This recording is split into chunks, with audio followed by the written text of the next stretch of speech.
Olá! Neste vídeo eu vou explicar para você algumas coisas, alguns erros que você pode evitar na hora de fazer as suas massas frescas e deliciosas.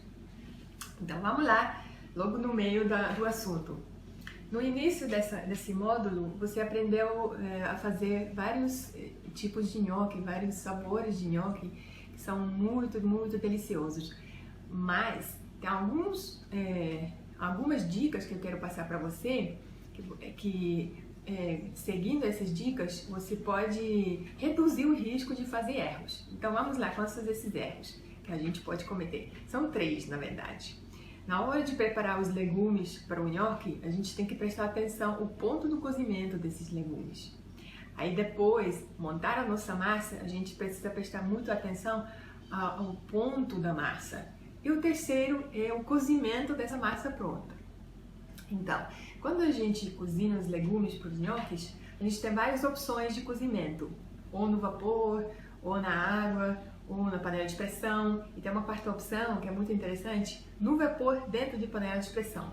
Não importa qual método você escolhe, o importante é que depois de cozinhar e chegar no ponto do legume, que tem que ser macio, você precisa tirar o legume dessa água quente e deixar esfriá-lo numa superfície frio, não em água gelada ou fria, numa superfície frio. Por que isso é importante?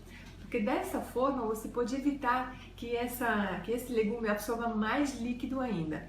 Porque quanto mais líquido o legume tem, tanto mais farinha você vai precisar adicionar para chegar ao ponto ideal da nossa massa. Sim. A gente cozinha esses legumes com a casca, né? A maioria sim, a gente cozinha com, por exemplo, inhame é muito bom cozinhar com a casca.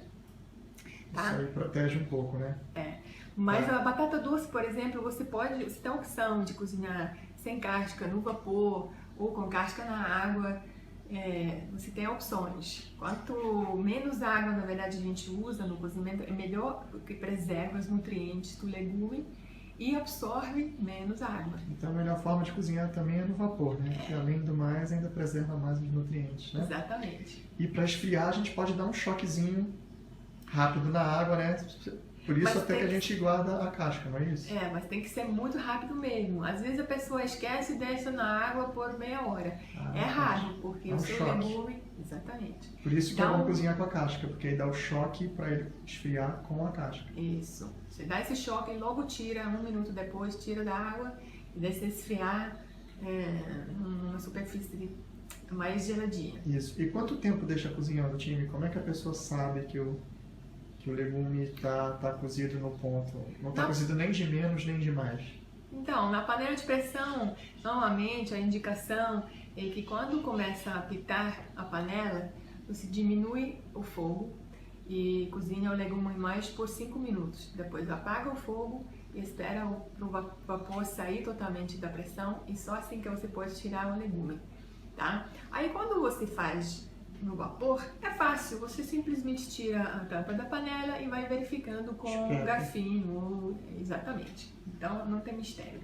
Até porque há legumes e legumes, né? Alguns às vezes demoram mais, né? O inhame às vezes demora mais, demora menos, depende da época, né? Exatamente. Então, ok. E sempre é bom colocar uma pitadinha de sal na água do cozimento, porque você vai realçar o sabor do nosso legume. Legal. Pronto, vamos supor que o legume está cozido da forma ideal, tá? A gente amassa esse legume. Se for, por exemplo, batata doce, você vai precisar remover as fibras grandes da batata, porque depois você atrapalha, essas fibras compridas atrapalham o seu trabalho ao cortar nhoque, por exemplo. Mas isso a gente já mostrou no vídeo como fazer, tá? E aí, vamos ver, nós temos os nossos legumes cozidos, amassados, e agora a gente vai adicionar as farinhas. A farinha, a gente passou a proporção ideal para cada receita, mas essa não é uma lei rígida que não pode adaptar às necessidades, né, na hora de fazer a sua receita. Às vezes precisa um pouquinho mais farinha, às vezes um pouquinho menos. Você sempre vai verificando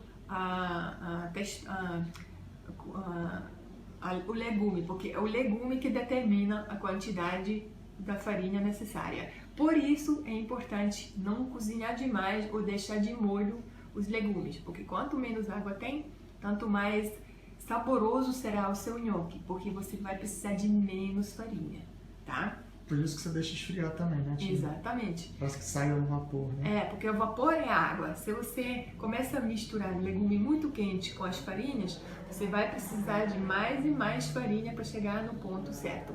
E depois, de repente, o legume esfria e você terá uma massa mais dura. Então, não é ideal. Melhor uma superfície fria para esfriar, né? Nada de ventilador ou ficar soprando, né? Não, precisa não, gente. A coisa mais simples, colocando a pia. Do lado da pia, que as pessoas usam mármore ou alguma pedra e tal. É uma superfície bem legal. Tá? Principalmente para quem vai fazer um negócio sem glúten, né? Acho que a vigilância não aprova ventilador. Não, nada disso. Ar sendo jogado na comida não pode, tá, gente? Vamos lá. Isso, então a gente mistura a farinha com a proporção ideal de farinha. E qual é o ponto que a gente procura nesse caso?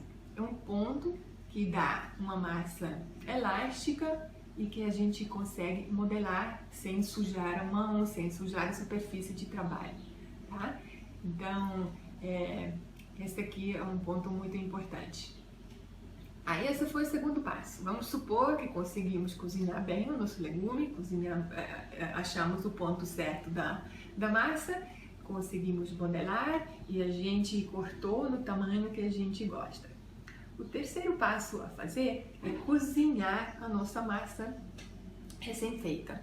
Aqui tem algumas dicas que são muito importantes para você. Primeiro, para qualquer massa que a gente cozinha, precisamos de muita água, bastante água. Aqui a gente não pode economizar.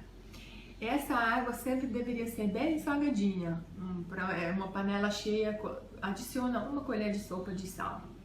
Por que isso é importante? O sal, além de realçar os sabores do legume que já estão na massa, ele dá um saborzinho a uma massa neutra. Então, e que ajuda no cozimento também o sal, tá? Então, isso é importante. Agora, o que pode fazer aqui, gente? Errado. Ou cozinhar demais a nossa massa, ou cozinhar pouco. Cozinhar pouco é mais fácil de evitar, porque você vai provando aos poucos. Vamos supor, você cozinha a sua massa por 2 minutos, o nhoque. Aí você vai provar, e se você não sente mais o sabor da farinha, aí a sua massa está pronta. Se você ainda acha que dá para detectar o sabor de polvilho doce ou da farinha de arroz, aí você deixa mais 1 minutinho. Ela tá crua ainda, né? Exatamente. A gente não pode sentir o sabor da farinha, tá? Então, e se cozinhar demais? Se cozinhar demais, você vai ver o que acontece. A sua massa começa a formar uma papinha na panela. Esse já é um sinal que passou demais. Aí, infelizmente, normalmente não tem como salvar a sua massa. Então, quando a gente faz nhoque ou qualquer massa, a gente precisa estar perto da panela e prestar muita atenção, tá? Mas sem paranoia. Só quando a gente faz uma coisa, no caso, cozinhar a massa, a gente melhor ficar se dedicando a esse processo. Até porque ela cozinha rapidinho, né? É muito rápido. Todas elas. Isso. Aí, mais uma dica que eu posso dar para vocês, quando a gente cozinha uma massa, já é bom ter um molho pronto, porque aí você consegue servir logo na hora a sua massa. Porque depois que começa a esfriar, pode endurecer, aí perde a cor, isso pode acontecer. Então, quando você decidir fazer um belo prato de massa para sua família, faz primeiro o molho e depois cozinha a massa. Aí a massa cozida você já joga em cima do molho? Aí a gente já consegue misturar assim. Bom, aí tenho mais uma dica para vocês. A gente mostrou a opção de armazenamento dessas massas, que é o congelamento. Aqui é muito importante congelar os nhoques, por exemplo, da forma que a gente mostrou para vocês no vídeo. Tem que ferver a água, colocar o nhoque e logo que subir na superfície, tirar esse nhoque, porque a gente não quer cozinhar, a gente só quer pré-cozinhar. E aí você vai distribuir esse nhoque pré-cozido num tabuleiro, numa assadeira, e a preferência seria separar os nhoques o máximo possível. Depois você vai congelar esse nhoque e pelo menos 2 horas que tem que estar no freezer. Depois desse tempo você pode tirar e embalar. Mas como que a gente embala? A gente embala um por um. Você vai tirar e separar os nhoques um por um e colocar no saco. Por que isso é importante? Porque quando você tem nhoque separado numa embalagem, e depois você vai cozinhar, o seu nhoque vai soltando na água. Se você junta tudo num saco e congela dessa forma, você, ao cozinhar, vai ter uma bola gigante de massa. Então, muito importante de separar os nhoques, tá? Fica ainda mais bonito e o prato... Depois que ele estiver congelado, é como a gente mostrou, né? Depois que ele estiver congelado, separa cada bolinha e junta todas elas num saco, mas elas estão separadas. Exatamente. Você não botou um bloco de massinhas de nhoque congeladas juntas e grudadas uma na outra. Tá certo. Congelou elas separadas, né? Isso. Agora congelamos o nhoque. Como a gente vai preparar esse nhoque congelado? Muito importante para dar essa dica. Se você resolver vender esse nhoque para outras pessoas, muito importante passar a instrução adequada como preparar o nosso nhoque. Nhoque está no freezer. Você vai colocar numa panela bastante água, vai ferver com bastante sal e só nesse momento você vai tirar o nhoque do freezer e vai direto da embalagem para a panela.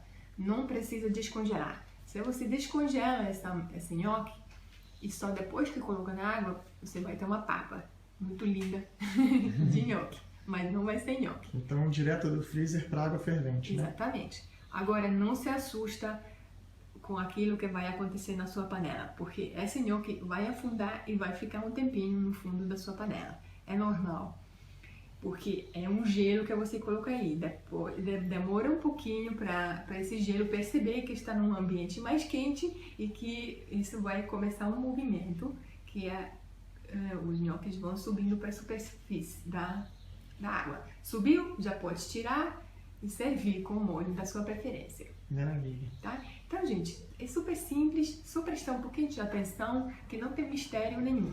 Tem uma outra dúvida, time. Terminou de preparar a massa está no ponto certinho.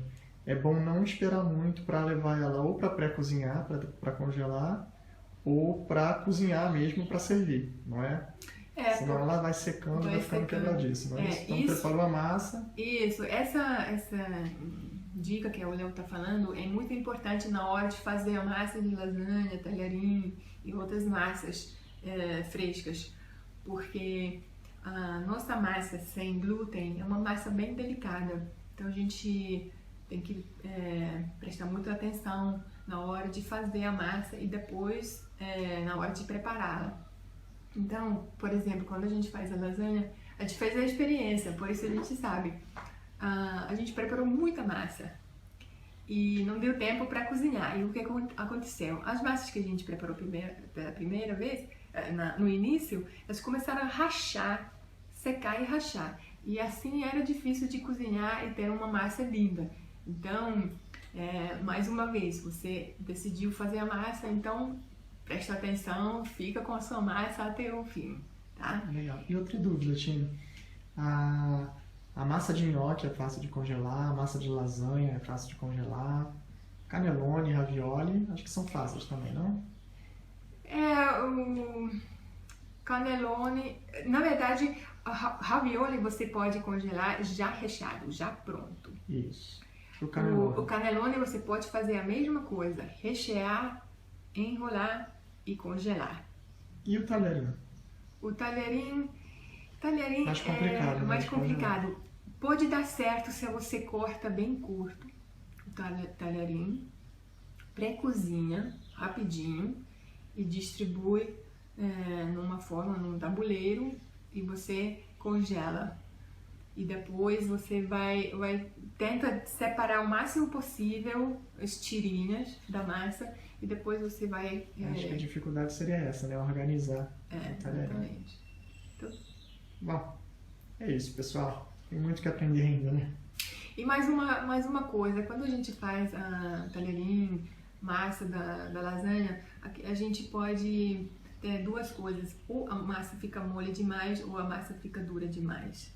Então sempre adiciona a farinha aos poucos, tá? Não precisa usar toda a quantidade que você pretende fazer, sempre começa aos poucos, misturando os ingredientes. E sempre busca uma textura de massinha de modelar, porque uma massinha de modelar não gruda na mão, ela é flexível e dá para modelar, abrir, enrolar, dá para fazer muita coisa, tá? Então essa é uma dica importante.